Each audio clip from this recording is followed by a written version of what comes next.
ప్రేటర్ guys, ప్రభువా, నా ఇంటిలో నా దాసుడు పక్షవాయువుతో బాధపడుతున్నాడు. ఎన్నో రోజులుగా వ్యాధిని అనుభవిస్తూ మరణానికి చేరువలో ఉన్నాడు.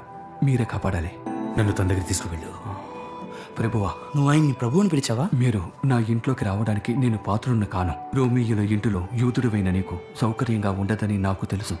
మీరు మాట మాత్రము సెలవివ్వండి, అప్పుడు నా దాసుడు స్వస్థపరచబడును. సత్యం ఏమిటంటే అతడు నిజానికి నా కుమారుడు. మిమ్మల్ని అడగకూడదు కానీ అడుగుతున్నాను.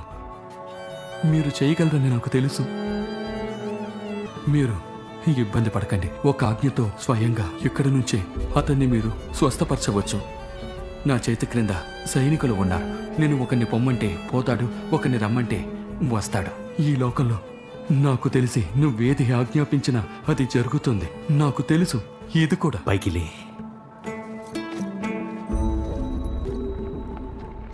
ఇతని మాటలు మీరు విన్నారా? ఇజ్రాయేలులో ఎవరికైనాను నేను ఇంత విశ్వాసం ఉన్నట్టు చూడనే లేదు. నా సొంత గ్రామం నన్ను తిరస్కరించింది. నా ప్రజలు, మతాధికారులే నన్ను బెదిరించారు తెలుసా? ఇక ఈ వ్యక్తి ఒక అన్యుడు. నేను చూసిన వారందరిలోకెల్లా నేను చేయగలనని నమ్మిన ధైర్యం గలవాడు ఇతనే.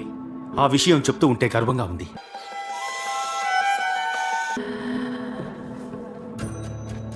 నువ్వు నమ్మిన ప్రకారం నీకు అవును కాక. ధన్యవాదాలు. ధన్యవాదాలు. ఇలాంటి విశ్వాసాన్ని ఎదుర్కొనేందుకు నా రోజును ప్రకాశవంతం చేశావు.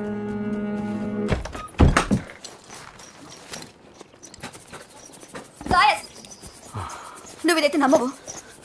నేను నమ్ముతాను. అగు ఏంటి? నాకు ముందే తెలుసు. నానా ఇలా చూడండి. నువ్వు మళ్ళీ ఆరోగ్యవంతుడు